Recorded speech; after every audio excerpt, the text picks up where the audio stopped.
Normally हम खाने को और ज़्यादा लजीज या स्वादिष्ट बनाने के लिए नए नए एक्सपेरिमेंट्स करते हैं। जनरली ये एक्सपेरिमेंट हमारे हेल्थ इशू का कारण भी बन जाते हैं, लेकिन हमें पता नहीं चलता।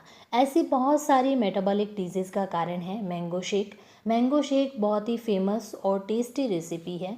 मैंगो शेक में आम के साथ में दूध को ग्राइंड करके दोनों को एक साथ कंज्यूम किया जाता है, यानी कि मैंगो शेक में आम और दूध दोनों के गुण आ जाते हैं, ऐसा हमें लगता है। इस वीडियो में हम देखेंगे कि दूध के अलग से क्या गुण हैं और आम के अलग से क्या गुण हैं और मैंगो शेक के क्या गुण हैं। आइए शुरू करते हैं। इन जनरल अगर दूध के गुणों की बात करें तो ये बहुत ही न्यूट्रिशियस होता है।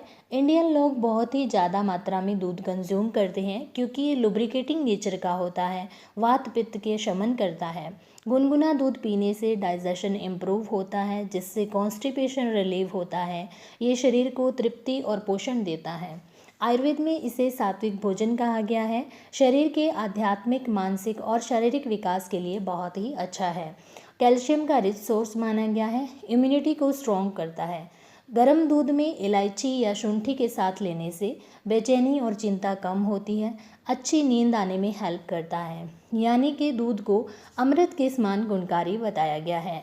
पके हुए आम के गुणों की बात करें तो ये भी फुली न्यूट्रिशियस होता है, फुल ऑफ फाइबर होता है। इसके अलावा पोटेशियम का रिच सोर्स होता है। जनरल बॉडी वीकनेस में बहुत ही अच्छा है। गर्मियों के सीज़न में एनर्जी और न्यूट्रिशन का रिच सोर्स है।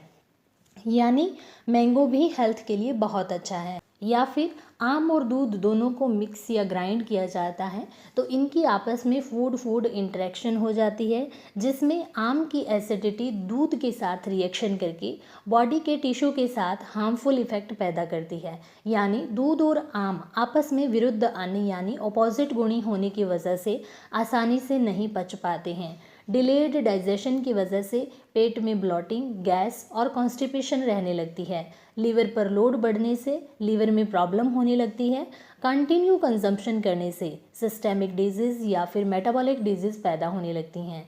ऐसे फूड की इतनी गलत प्रोसेसिंग हो जाती है कि हेल्दी फूड भी प्रॉपरली डाइजेस्ट नहीं हो पाता।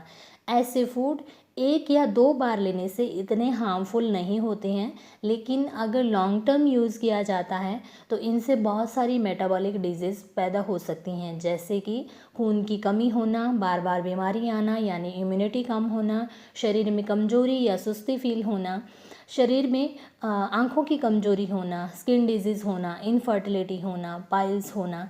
ऐसी डिजीज़ जिस किसी को भी होती है उनकी हिस्ट्री से पता चलता है कि ये पेशेंट कहीं ना कहीं रोंग कॉम्बिनेशन वाली ऐसी रेसिपीज़ को कंज्यूम करते हैं। पहले के टाइम में इनफर्टिलिटी या फिर क्रॉनिक स्किन डिजीज़ ऐसे पेशेंट आमतौर पर नहीं आते थे, क्योंकि ऐसे रोंग कॉम्बिनेशन वाली चीज़ें लोग यूज़ नहीं करते थे। इसी चीज़ को साइंटिफिकली प्रूव करने के लिए एक स्पेशल ब्रांच है साइंस की, दैट इज़ टोपोग्राफी, यानी science related to food combinations. दूध के साथ फ्रूट या दूध के साथ मूली या दूध के साथ नमक, ऐसी रेसिपी कभी भी हेल्दी नहीं हो सकती है। आज के टाइम में ऐसे कॉम्बिनेशन को अवॉइड करना ही हेल्दी लाइफ के लिए इम्पॉर्टेंट स्टेप है। ऐसी रेसिपी को आयुर्वेद में विरुद्ध आहार कहा गया है। ऐसी डाइट ही मोस्टली डिजीज़ का कारण बनती है। ये बॉडी में ऐसे टॉक्सिन्स प्रोड्यूस करती हैं जिससे लीवर पर लोड बढ़ने लगता है, पूरी बॉडी के सिस्टम से इन्वॉल्व होने लगते हैं। इसलिए आयुर्वेद में कहा गया है कि आहार ही डिजीज़ का कारण है और आहार ही मेडिसिन है। ये डिपेंड हमारे ऊपर करता है कि हम डाइट को एज ए मेडिसिन यूज़ करते हैं या फिर as a toxin. So analyse yourself and be healthy. Thanks for watching.